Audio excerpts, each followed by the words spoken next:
Boker Tov tout le monde, bonjour. Et ce matin, on prend un autre pasouk de la paracha, dans Parashat Mishpatim, le pasouk Kavbet.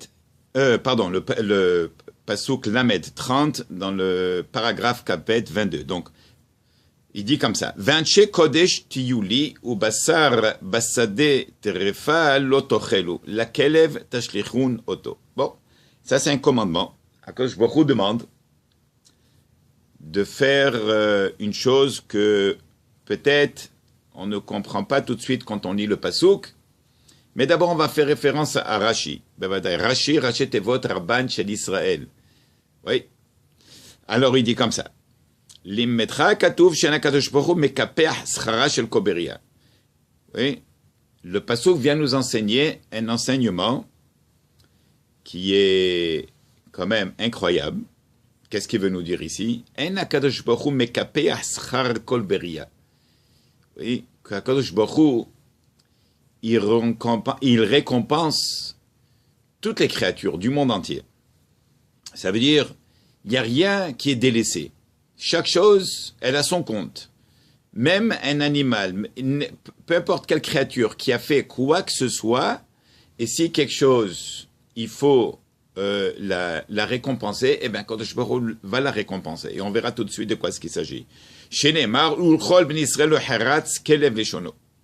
Comme qu'il est écrit, quand Ben Israël, quand il y avait la Makkah de Bechorot, oui, quand Kadosh Baruch Hu a tué tous les premiers-nés en Égypte, il est écrit là-bas que les chiens n'ont pas aboyé.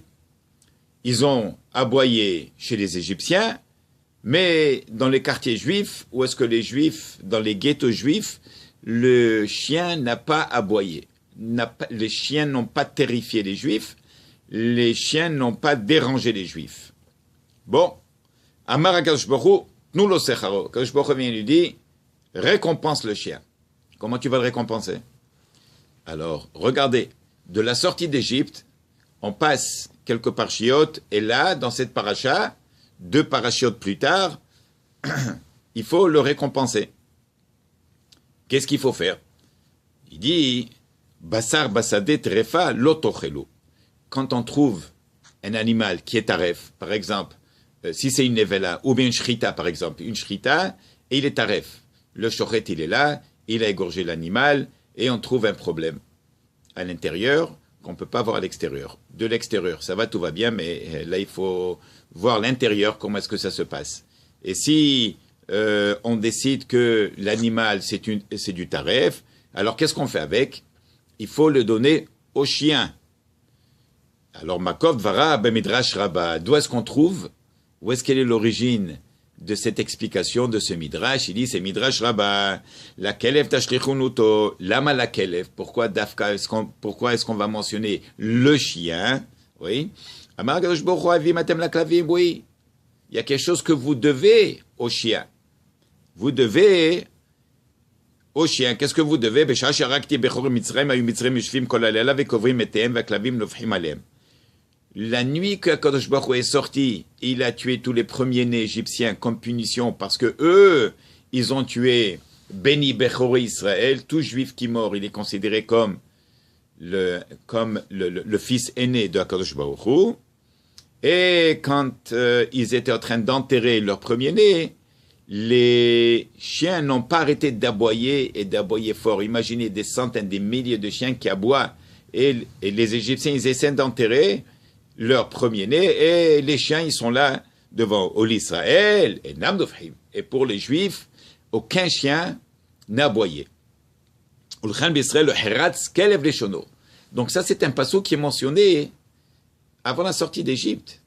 Qu'est-ce qu'on a besoin de savoir? On se prépare pour sortir d'Égypte, et la Torah, elle spécifie, elle mentionne quelque chose qu'on ne comprend pas. Ulchol ben Israël, lo yeheratz kel v'lishono. Makat Bechorot, ils enterrent leur premier-né. Et le passouk qui nous dit, et pour les Juifs, le chien n'aboie pas. Quelle est la connexion? Kata Besefer Me'amloez, il ramène là-bas, Afapi sheitnahagu kacha klavim alpi mamar kadosh baruch hu, mikol makam haïta le toilet al adam shelo indistaru beshomam tzakat klavim bifrat balayla. Même si les chiens, ils ont entendu, ils ont fait le commandement divin, n'est-ce pas? Et Akadosh Baruch Hu leur a ordonné de se taire, n'est-ce pas? De ne pas terrifier les Juifs.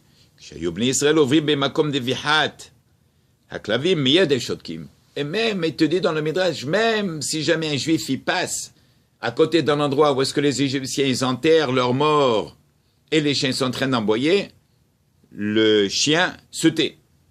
La date même aussi. Mais une minute, il dit le Midrash. Les animaux, ils n'ont pas de libre arbitre. Ouais. Ah, c'est un juif, je me tais. Ah, c'est un... Ouais, je vais aboyer. Mais étant donné qu'ils ont fait, ils sont soumis à l'ordre divin de se taire, alors il faut les récompenser. Oui, ça veut dire qu'il faut être reconnaissant. Il faut être reconnaissant pour tout. Il faut être reconnaissant pour ta voiture que tu as, pour les chaussures que tu portes, pour un bon manteau qui tient, qui t'a fait passer les hivers, un hiver de... Oui, il y a des gens que malheureusement, ils ont des manteaux pendant 20, 30 ans. Oui. On parle des tzadikim, ils gardaient leurs chaussures pendant des années.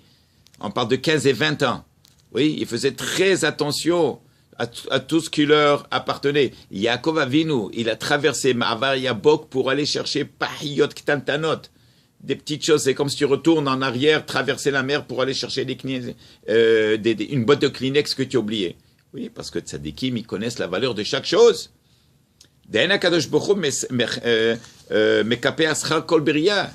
N'oubliez pas pourquoi est-ce que les espions, ils ont été punis quand ils sont revenus de la terre d'Israël. 10, ils ont dit que c'est pas bon, il ne faut pas rentrer en Eretz Israël. 2, ils ont dit, la terre elle est bonne, on rentre, on va suivre Moshe Rabbeinu. Qu'est-ce qu'ils ont dit les autres, les 10? Ils ont dit du Lachon Hara sur la terre d'Israël. Et alors, si tu parles du mal de la terre, qu'est-ce que c'est la terre? La terre, c'est de la terre. La terre, elle a des sentiments? Bien sûr qu'elle a des sentiments. Pourquoi est-ce qu'il faut laisser reposer la terre pendant, oui, après la 7e année? Oui, 6 ans, la 7e année. Oui, Shnat Shemitah. Pourquoi? C'est parce que la terre, elle a des sentiments. Tu la laisses se reposer, elle va s'en occuper de toi, n'est-ce pas?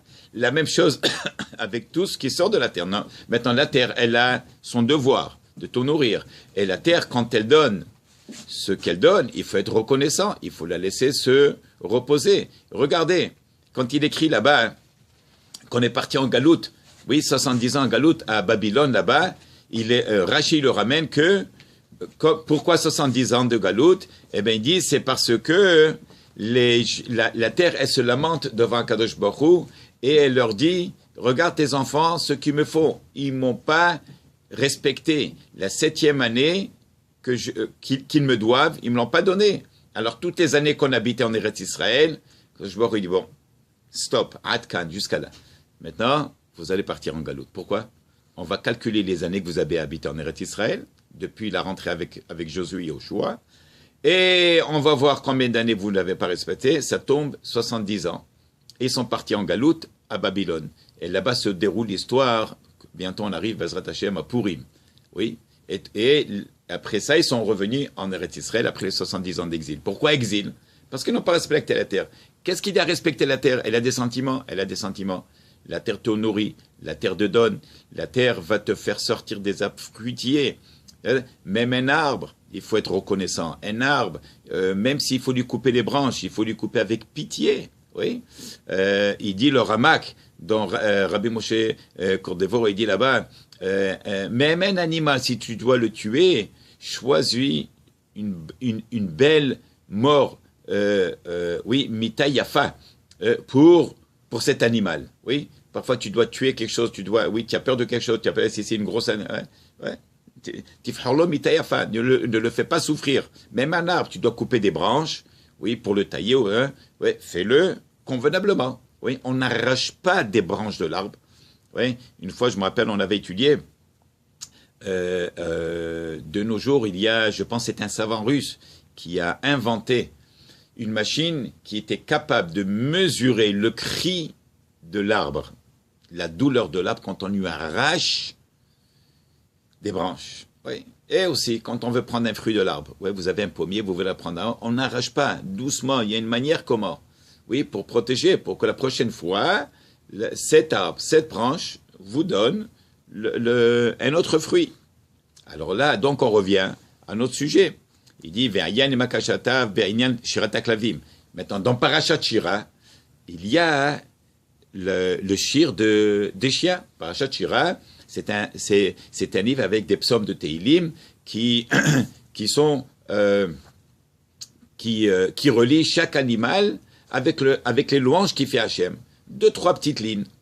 Alors pour le Shirat HaKlavim, oui, il est écrit c'est pour ça que le chien, il est rentré dans Parashat Shira. Et là-bas, il dit bon Hashem osenu. Venez, on va se prosterner, n'est-ce pas, devant Kadosh Baruch Hu qui nous a créés. Oui.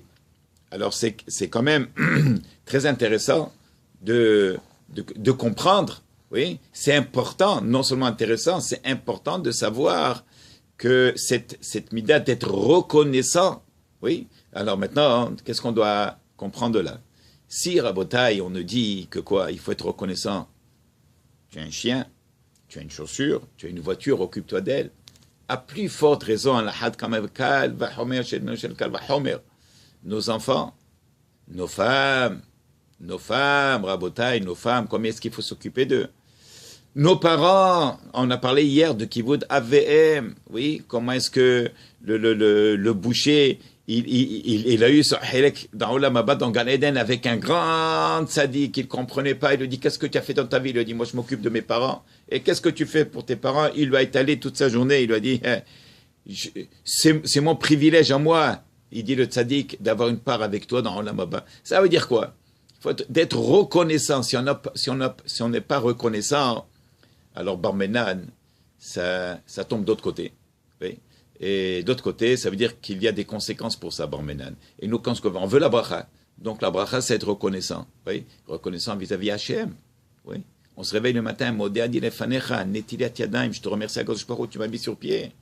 On sort de la salle de bain, il y a une bracha, Shriatzaret Adam, Bechokma, Baobone Kavim, Nekavim, d'être reconnaissant.